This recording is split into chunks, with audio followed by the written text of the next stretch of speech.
Picture yourself walking down a glowing aisle of pizza.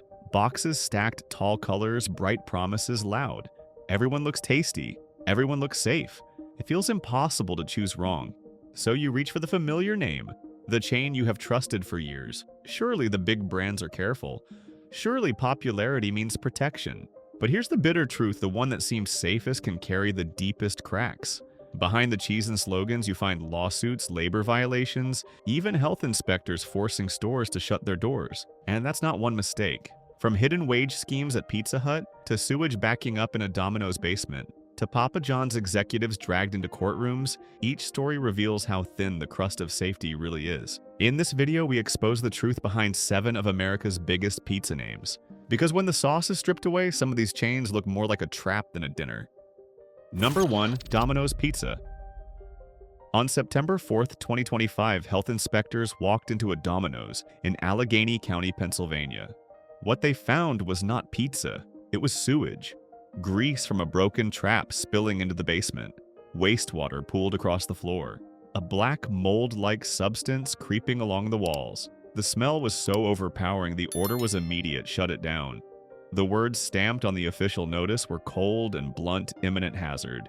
That phrase alone shakes the image Domino's has worked so hard to build. This is the largest pizza chain in the world, with thousands of stores across the United States. The brand has sold itself for decades on safety, speed, and consistency. But when an inspector is forced to close a store because of sewage in the basement, the question lingers: how deep do the cracks go? Now imagine the customer who ordered dinner that very night. A parent tired from work, a child waiting at the table, the familiar blue and red box set down like a promise. They thought they were bringing home something quick, safe, and worry-free. They could not see the basement. They could not smell the rot. Their trust was blind and their risk was real. And the Pennsylvania closure is only one visible crack. In 2024, shareholders launched a class action lawsuit accusing Domino's of misleading them about long-term growth. The claim was that Domino's painted a rosy picture of never-ending expansion, when in reality the foundation was shaky. That case is still winding through court, but it exposes the pressure the company faces to keep investors satisfied. At the same time, another battle has been playing out on the ground. Across multiple states, Domino's franchise owners have faced lawsuits from delivery drivers. The accusation the company set mileage reimbursements so low that drivers ended up making less than minimum wage after paying for gas, tires, and maintenance. Courts agreed in some cases and settlements followed. To keep pizza prices down and profits up, the burden was shifted onto the very people delivering the food. Look at these events together: a store condemned as a health hazard, a lawsuit from shareholders over corporate promises, drivers fighting just to earn legally guaranteed wages. Each one on its own might be dismissed as a one-off problem, but when they stack up, the pattern becomes hard to ignore. Domino's has grown into a giant by squeezing every piece of the system store's workers and even investors until the edges start to split. And it is the customer who feels it most. You place an order expecting safety, but behind the counter the safeguards are eroding. You tip the driver in good faith, not knowing the system may have already stripped them of fair pay. You trust the logo, but the cracks are invisible until a closure or lawsuit drags them into the light. It is true that many Domino's stores operate smoothly. Most pizzas arrive hot, safe, and exactly as promised. But systemic failures rarely show themselves everywhere at once. They show up in the stories you are not supposed to hear: inspection reports, legal filings, workers pushed to the edge. And that is the bitter truth. Even the biggest name can fail where it matters most. And if Domino's, America's largest pizza brand, can hide sewage in the basement, lawsuits in the courts, and pressure in the paychecks, what do you think we will find when we peel back the crust on the others? Number 2. Pizza Hut. Unfortunately, one of those names is Pizza Hut. Once the king of sit-down family dinners today, it is a brand struggling to keep its doors open, its workers paid, and its reputation intact. The decline is not just about taste, it is about a system that stopped working. In May of 2025, Milwaukee residents learned that the hard way. Health officials ordered every Pizza Hut in the city to close. Not because of food poisoning, not because of vermin, but because the stores had been operating without the required licenses. All 6 locations shut down in one sweep. For customers, it looked like a citywide blackout. For the company, it revealed just how thin the corporate controls had become. A pizza giant had allowed an entire market to go dark over paperwork. That collapse in Milwaukee was a symptom of something larger. Pizza Hut's business model has long depended on franchise operators' independent groups running dozens or even hundreds of stores under the same red roof. But when those groups falter, the whole chain stumbles. In July of 2024, one of Pizza Hut's largest operators, the EYM Group, filed for Chapter 11 bankruptcy. Dozens of restaurants were caught in the fallout. Some were sold off, others went dark. Even Pizza Hut itself stepped in to buy back units just to keep its footprint from shrinking too fast. Bankruptcy is not a single store problem. It is a signal that the financial foundation is buckling. Rising costs, sliding sales, and pressure from the top combine to push even massive franchisees into the red. Customers only see a closed sign on the door. Behind it is a system that simply could not carry its own weight. The cracks run deeper still. In late 2024, a major franchisee agreed to pay $4.75 million to settle claims from delivery drivers. The case accused Pizza Hut of setting reimbursement rates so low that drivers lost money just by doing their jobs. Gas insurance wear and tear workers bore the costs while the brand kept advertising value deals. The settlement showed that cutting corners on pay was not an isolated tactic. It was baked into the structure. Each of these stories points back to the same root. Pizza Hut is not collapsing because of one dirty kitchen or one bad manager. It is collapsing because its system is stretched beyond its limits. A model built on endless expansion now leaves markets abandoned when operators fail. A culture that squeezes workers leads to multi-million-dollar payouts after the damage is done. A brand once trusted for family dinners is now defined by closures, bankruptcies, and settlements. Yes, Pizza Hut still exists. Thousands of stores remain. Some even thrive. But the failures are no longer small or quiet. When a whole city shuts down, when a franchise empire files for bankruptcy, when workers must go to court to get what the law already promises them. These are not isolated slips, they are fractures in the foundation. And the pain lingers in silence. The empty red roofs in once busy neighborhoods. The workers left scrambling for hours and paychecks. The customers who see their old family spot vanish overnight. Pizza Hut is not just losing ground, it is leaving scars. Number 3. Papa John's. What if a company didn't just fail its customers, but failed its own employees too? That question hangs heavy over Papa John's. This is not only about late pizzas or disappointing meals. It is about a culture that placed control and image above the dignity of the people who keep the ovens hot and the doors open. In August of 2025, Papa John's agreed to a $5 million settlement to end claims that it used so-called no-poach agreements. These contracts told franchise owners they could not hire workers away from each other. For employees, it meant being trapped. If you were underpaid at one Papa John's, you could not cross the street to work for another. Your wage was frozen, your options cut off. For a teenager trying to save for college or a parent trying to put food on the table, the message was clear: your freedom ends at our logo. The ethics of that are hard to ignore. A brand built on the promise of better food, quietly building walls around its own workers, not to protect them, to contain them. That is not an accident. That is a philosophy. And this is not the only stain on Papa John's record. The founder, John Schnatter, was forced out in 2018 after a training call leaked where he used a racial slur. The moment shocked customers, investors, and employees alike. He was the face on the box, the voice in the commercials. Suddenly, the smiling founder became a liability. The company cut ties, but the fallout has never ended. In September of 2025, a federal court cleared Schnatter's lawsuit to move forward, meaning a jury will soon hear him accuse his own board of betrayal. What does it say when even the man who built the empire now claims it turned against him? Meanwhile, on the ground, health inspectors in Florida temporarily closed a Papa John's in Miami in July 2025. Violations included vermin and unsafe conditions. Again, the question surfaces: if they cannot care for the people behind the counter, how much care is left for the people outside it? This is more than a chain with a few bad stores. It is a chain with a pattern. Workers trapped by contracts that stripped away choice. Customers asked to trust slogans while scandals piled up. A founder who preached pride in his name now locked in a bitter legal fight with the very brand that still carries it. The struggle runs through every layer of the business. The workers at Papa John's are not villains. They're the ones sweating over ovens, running deliveries in the rain, cleaning up after long shifts. They deserved mobility, dignity, and safe conditions. Instead, they were cornered, silenced, and sometimes forced to fight their own employer in court. If a company cannot honor the basic humanity of its staff, how can it be trusted to honor the people paying at the counter? Papa John's insists on better. But better for who? Not for the workers caught in no poach nets, not for the customers reading about closures and lawsuits, and not for the communities that watch trust wither away.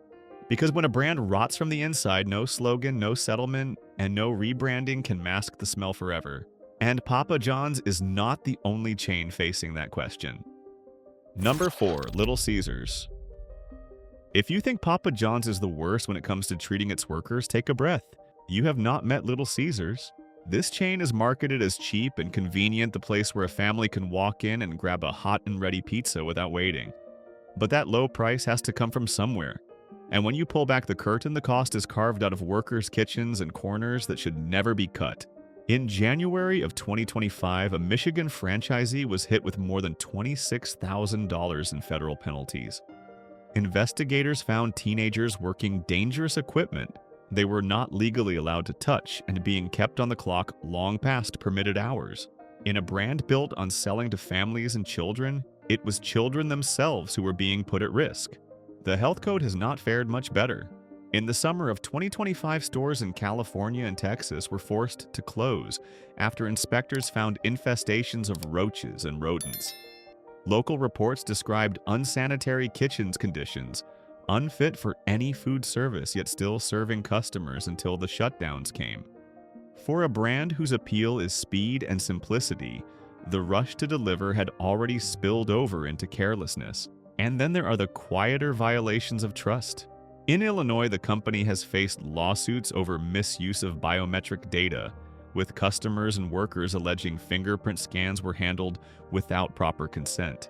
Not as visual as a pest infestation, but it tells the same story: rights and safeguards brushed aside in the name of efficiency.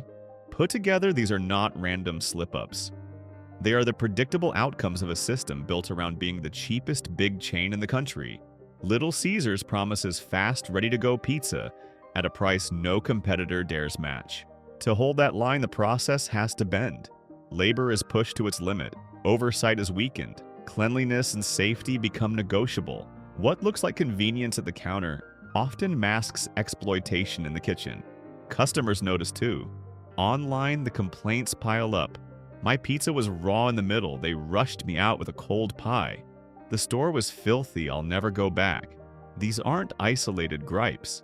They echo across cities and states, painting a picture of a chain where consistency is sacrificed in the name of volume. The irony is that the foundation of the brand could have been its strength.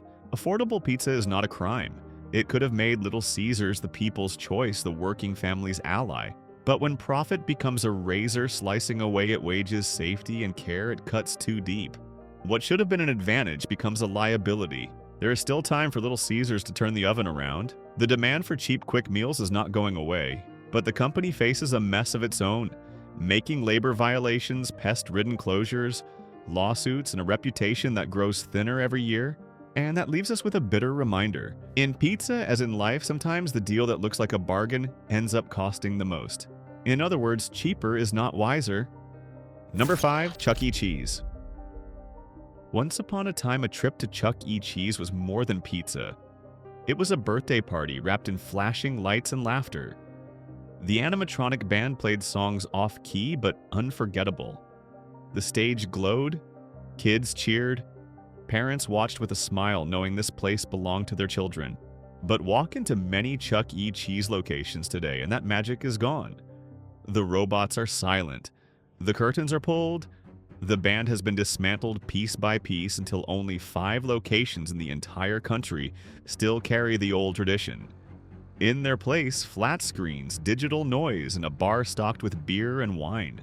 What once made Chuck E. Cheese unique has been traded for something that looks like every other arcade with food. This is not simply an upgrade, it is a betrayal of identity.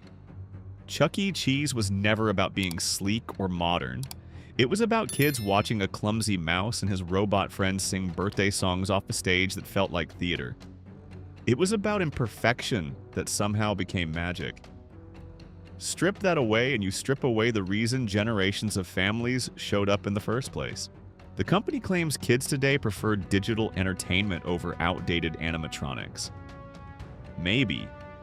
But nostalgia is not outdated. It is priceless. Parents brought their children because they wanted to pass down their own memories. Grandparents came along because they remembered the same songs echoing from the same mechanical mouths decades earlier.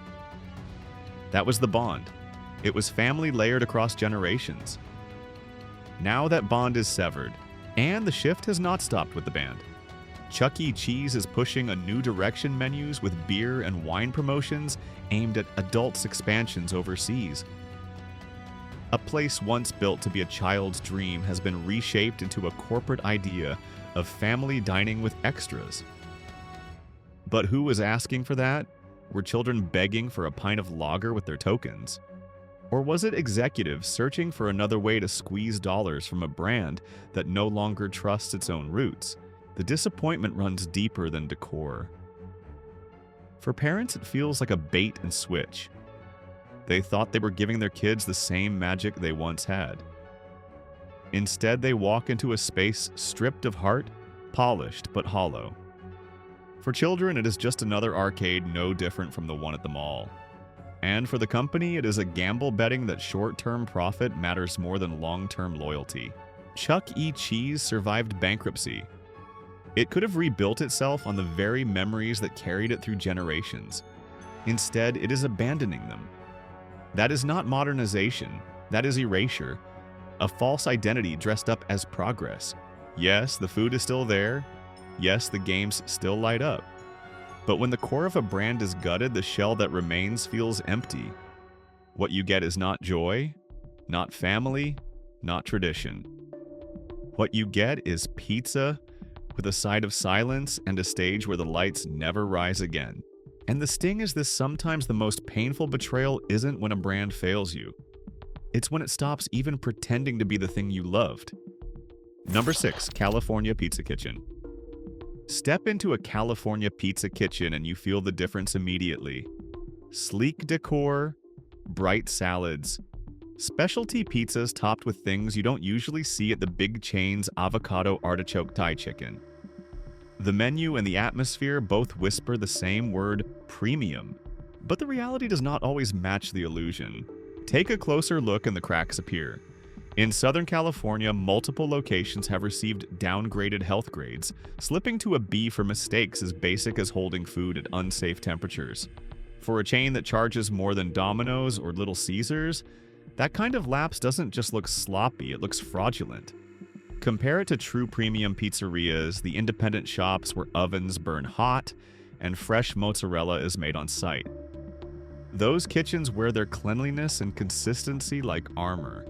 California Pizza Kitchen calls itself elevated, but the grade cards tell a different story. The failures go beyond food. In 2021, a cyber attack hit the company, exposing personal information for more than 100,000 current and former employees. Social security numbers, financial records, data that should never leak. After years of litigation, a settlement was approved in early 2025. For a brand that sells itself as modern and sophisticated, failing to protect something as basic as private data is not a small mistake, it is a contradiction. And then there is the direction of the brand itself. California Pizza Kitchen built its reputation in the late 80s and 90s as a pioneer, a sit-down restaurant that felt casual but still refined, serving pizza with a California twist. That positioning was unique. But after bankruptcy in 2020, the company began chasing expansion at all costs. In 2025, it announced a partnership with Farmer's Fridge to sell its iconic BBQ chicken chopped salad through vending machines.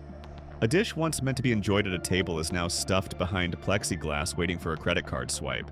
The problem isn't innovation.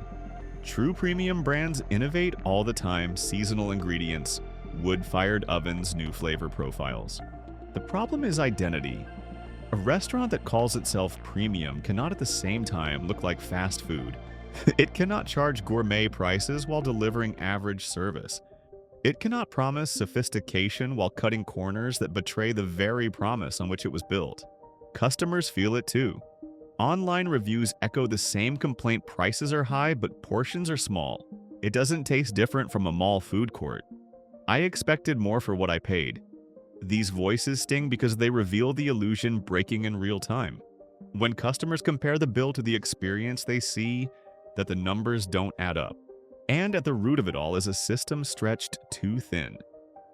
Bankruptcy forced the brand into survival mode. Survival demanded shortcuts. Shortcuts clashed with the image of premium dining. Now the company sits in an identity crisis: too expensive to be fast food, too inconsistent to be fine dining.